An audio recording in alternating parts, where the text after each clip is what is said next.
ये रिकवरी कितनी भरोसेमंद है, कितनी मजबूत है? गिफ्ट निफ्टी ने कहा था कि भरोसेमंद रिकवरी, लेकिन जब बाजार खुले प्री ओपनिंग सेशन के बाद हम तो लगा नहीं कि हमें उतना भरोसा है। एकदम शांत शुरुआत, और शुरुआत होने के बाद शुरुआत के 4-5 मिनट ऐसे लगा कि बड़ा टाइम पास, 5-10 पॉइंट ऊपर नीचे, 5-10 पॉइंट ऊपर नीचे, कोई एकदम बड़ी उछाल नहीं आई। और शुरुआत के 5-7 मिनट बाजार ने आराम किया और उसके बाद उछाल मिला। तो धीमी शुरुआत के बाद बाजार को मिला उछाल। आमतौर पर जैसा कि ट्रेंड है और हमेशा होता है कि एक तरफा ट्रेंड होता है कि मजबूती का ट्रेंड है, तो जब भी पहली कमजोरी आती है तो उसमें तुरंत खरीदारी आ जाती है। सिमिलरली जब कमजोरी का ट्रेंड हो तो पहली उछाल जब मिलती है तो पहली उछाल के बाद बिकवाली आती ही आती है। और अगर आज आप एक बार निफ्टी का चार्ट इंट्राडे का लेकर आए सामने तो बिल्कुल वो भी यही कहेगा कि पहली खरीदारी जो आई है उसके बाद एक डिप आया है, और वो डिप अच्छा सा आया है और उस डिप में आपको थोड़े नीचे के लेवल भी मिले हैं।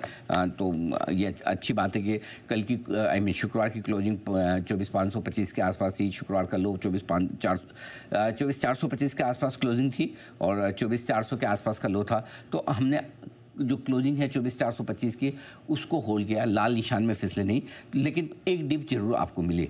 उस डिप के बाद बाजार ने पीछे मुड़ के नहीं देखा। ये आज की बड़ी कहानी है कि रिकवरी जो अब तक जो हो रहा था, हमेशा ये एक रिकवरी आती है, गैप से खुल जाते हैं या गैप से नहीं खुलते, तो एक दिन के दौरान उछाल मिलता और उछाल मिलने के बाद बाजार की ऐसी तैसी ठंडा एकदम बिल्कुल जाके सुस्त, मतलब कुछ करना ही नहीं है लाइफ में, एकदम ठंडे हो जाते हैं। लेकिन आज इन सब के विपरीत में रिकवरी जो आई वो बेहद दमदार है और उसके बाद बाजार ने पीछे मुड़ के नहीं देखा। आप निफ्टी का एक बार आप चार्ट लेकर आइए वापस से देखिए, फर्स्ट डिप जो आई उसके बाद धीमे धीमे धीमे बाजार दिन के दौरान हायर हाइज हायर लोज बना रहा है और अब डे हाई के आसपास 24,600 पर ट्रेड करता हुआ दिख रहा है। इसका मतलब क्या है? इसका मतलब ये है नेहा जी की रिकवरी मजबूरी की नहीं, मजबूती के, लंबे समय बाद एक मजबूती वाली रिकवरी आपके सामने आती हुई दिख रही है। ऑलराइट सर, ये तो आपने बहुत ऑप्टिमिस्टिक बात कही, तो फिर हमारा अगला टारगेट क्या होगा? हाँ, ऑप्टिमिस्टिक बात मैं इसलिए कह रहा हूँ कि एक अच्छा काम निफ्टी में हुआ है। 24,572 ये शुक्रवार का हाई था, उसके पार निकलकर हम टिक गए और वो अभी 2 बजे के पहले ही। सो मिड सेशन में हमने एक पहली बाधा को पार किया है, ये एक अच्छा संकेत है। अगला जो बड़ा टारगेट है निफ्टी का वो 24,700 के आसपास का आता है, प्रिसाइजली 24,712-15 कुछ आता है, 24,715 मान लीजिए, लेकिन मैं राउंड फिगर में 24,700 दे रहा हूँ। अगला टारगेट रिकवरी का 24,700 का बनता है, वहाँ पर हम रिव्यू करेंगे और कितनी ताकत और कितनी मजबूती बनती है। क्लियर है? अब आइए bank Nifty. Bank Nifty unfortunately फिर से अभी भी मजबूत नहीं है। Sorry to say that. ऐसा क्यों कह रहे हैं? नहीं दिख रहा। बैंक निफ्टी की मजबूती के लिए सबसे पहले इसको 54,100 को पार करना पड़ेगा। 54,100 छोड़िए, आज सुबह से 54,000 पार नहीं हो रहा इससे, एकदम मतलब ऐसा मतलब ढीठ टाइप का है ना, समझ तो गए होंगे आप। हाँ, तो मतलब 54,100 तो दूर है, 54,000 भी नहीं निकल रहा है। आज का ही भी 53,975, 70-80 के आसपास का है, वहीं से बार बार घूमता दिख रहा है। तो बैंक निफ्टी में अभी भी वो ताकत दिख नहीं रही जो हमें चाहिए। आज का लो है 53,988, देखिए 54,000 भी। सो जब तक 54,100 को पार नहीं करेगा बैंक निफ्टी तब तक कमज़ोर है, मजबूत तो छोड़िए, कमज़ोर है अभी तक। तो ये 54,100 के ऊपर निकल कर टिका तो न्यूट्रल होगा और तब बैंक निफ्टी का अगला टारगेट 54,375 से 54,500 की रेंज का होगा। यहाँ तक जाएगा बैंक निफ्टी, वहाँ पर जाके ठुस हो जाएगा, मतलब रुक जाएगा। कहने का मतलब ये, जैसे निफ्टी में आपको 24,700 दिखेगा, शायद बैंक निफ्टी तब तक 54,100 पे पहुँचेगा। बैंक निफ्टी गिरने में आगे है और रिकवरी में पीछे है। अनफॉर्चुनेटली बट ट्रू, नहीं मज़ा है, अभी भी मज़ा नहीं है। ठीक है, तो फिर निफ्टी में कौन सा लेवल है जिसके ऊपर बंद होने पर स्ट्रेंथ है, कौन सा लेवल है जिसके नीचे बंद होने पर गिरावट है? हाँ, तो पहले सबसे पहले क्या बेसिक क्या जरूरत है, हाँ। जिससे अपने लगे कि निफ्टी की 3 दिनों की कमजोरी पे लगाम लग रहा है, हाँ। बैंक निफ्टी की 5 दिन से जो कमजोर रहा है पिछले हफ्ते, उसमें ब्रेक कहाँ लग रहा है। उसके लिए ज़रूरी है कि आप 24,575 के ऊपर बंद हो। अच्छा, जो शुक्रवार का ही है, अभी आप थोड़े से उसके ऊपर है, बंद नहीं हुए, मेक नो मिस्टेक, अभी तक मुंह ऊपर है, बंद होने में भी 1.5 घंटा बाकी है ना। को कॉन्फिडेंस आप रख सकते हैं, भरोसा रख सकते हैं, लेकिन हुए नहीं है। सो 24,575 मिनिमम चाहिए क्लोजिंग, और बैंक निफ्टी पर आपको मिनिमम क्लोजिंग 54,100 चाहिए। अगर इन 2 लेवल के नीचे बंद होते हैं तो आपने लाइफ में कुछ नहीं किया, मतलब आज का दिन आपका वेस्ट ही हुआ निफ्टी बैंक निफ्टी के लिए। बस ठीक है कि आपने थोड़ा कुशन बना लिया कि आप 8 अगस्त के लो को आसानी से नहीं तोड़ेंगे, उतना ही आप मन में रिलीफ रख सकते हैं, बट ऐसा कोई पहाड़ तोड़ दिया हो या कोई बहुत बढ़िया काम कर दिया हो, ऐसा नहीं। सो ये फील आने के लिए कि भाई हाँ मैं थोड़ा ठीक हूँ, ये 2 लेवल के ऊपर बंद हो, पहली चीज़। लेकिन आप ये सोचें कि मैं वापस से 8 अगस्त का लो नहीं तोड़ूंगा, और जो मैंने आज का बॉटम बनाया, कल का बॉटम बनाया, मीन शुक्रवार का और 8 अगस्त का, वो बहुत ही मल्टीपल सपोर्ट है। उसके लिए बहुत ज़रूरी है कि आप 24,725 के ऊपर बंद हो निफ्टी पर, और बैंक निफ्टी पर 54,500 के ऊपर बंद हो। ये 2 लेवल के ऊपर बंद होंगे तो थोड़ा कॉन्फिडेंस आपका तेज़ी का बढ़ेगा, और फिर आप कल या जब भी बंद हो, ये तेजी के लिए आप आगे के सोच के जाएंगे।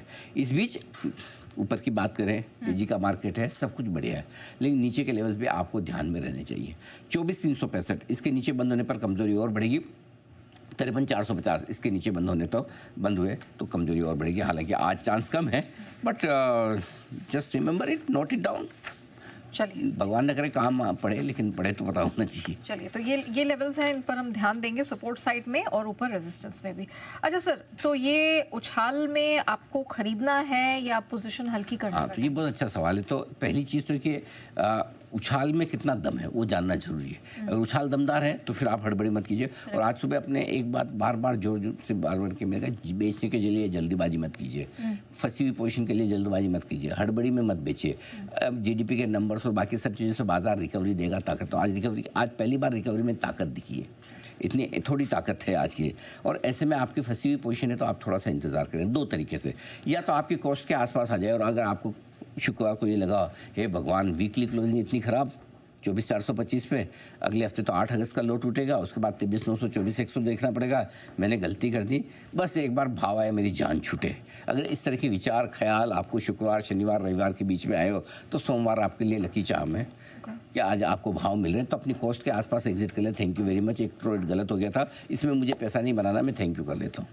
या फिर 24,700 के आसपास पहुंचने पर निफ्टी पहुंचे 24,675 24,700, वहाँ पे रिव्यू कर ले कि अभी और दम है या थैंक यू कर लेना चाहिए।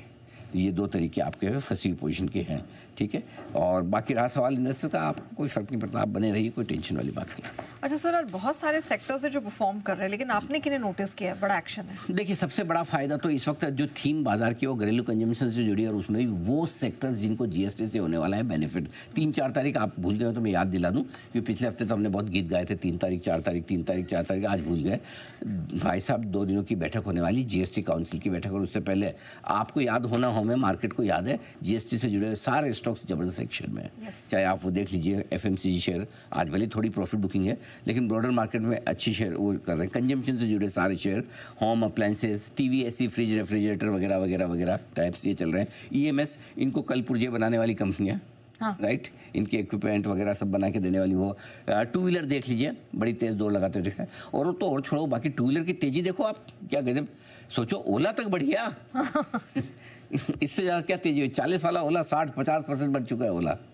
तो टू व्हीलर में इतनी तगड़ी तेजी है। और ऐसा तो नहीं है, जो टैक्स बेनिफिट, रूरल इकोनॉमी में मानसून का फ़ायदा, जीएसटी का बेनिफिट, ये सारी चीज़ें जो है वो सिर्फ और सिर्फ हीरो, बजाज और इसी को मिलेगी। टीवीएस को, आयशर को तो नहीं मिल रही। वो 350 के ऊपर की बनाते गाड़ी, तो वो तो बेचारे रो ही रहे हैं कि हमें भी बेनिफिट दो, हमें भी। और सब टू व्हीलर को सेम समझो, फ़र्क भेदभाव मत करो।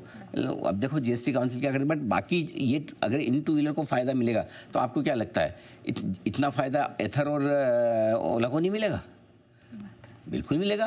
रूरल इकोनॉमी का फ़ायदा एथर ओला के उल्टा, लोअर साइड पे इनकी गाड़ियाँ तो फिर भी थोड़ी महंगी आती है, टीवीएस, बजाज और हीरो की। एथर और हीरो तो और सस्ते हैं, सॉरी एथर और ओला। सो आई थिंक इसलिए ये सारे के सारे स्टॉक्स बढ़िया एक्शन में आपको दिख रहे हैं। आईटी शेयरों ने आज बड़ा सपोर्ट देने का काम किया। शुक्रवार को कमजोर था, आज अच्छा निफ्टी को सपोर्ट आईटी से आता दिखा, क्योंकि रिलायंस आपका परफॉर्म नहीं कर रहा। बैंक निफ्टी कर रहा है परफॉर्म, लेकिन आधे अधूरे मन से, होल हार्टेड सपोर्ट नहीं है। जैसे किसी को अपने रिसर्च टीम में काम दे दें, भाई ये करना, हाँ सर करता हूँ, ठीक है, गिरते पड़ते कर दे करा दे, वो एक अलग चीज़ है। और एक तो ये कि अरे सर ये तो दिया, ये तो लो पकड़ो, और इससे 200 दूसरा दो और वैसा है। मतलब डू नॉट ऐसे, रिसर्च टीम का तो सामने 2 बैठे इसलिए एग्जाम्पल आ गया, बट अदरवाइज किसी का भी हो सकता है। क्यों पूछा, किसी का भी हो सकता है, राइट। सो एग्जाम्पल ऐसा। सो ये होल हार्टेड सपोर्ट नहीं आ रहा इनका बेसिकली। तो बैंक वाले, हाँ बैंक शेयर का, हाँ वैसा है। ओके, बाकी रहा मार्केट इंफ्रास्ट्रक्चर का, और बाकी जो शेयर हैं इनमें रिकवरी बिल्कुल, और आईटी शेयर का जो जोश है वो रिसर्च टीम के लोगों की तरह ही है, बहुत हाई है एकदम। Thank God. ठीक है, चलिए, तो ये ट्रेड सेटअप हमने समझ लिया। अगले कह सकते हैं आप 1-1.5 घंटे के लिए। सर अब जरा बताइए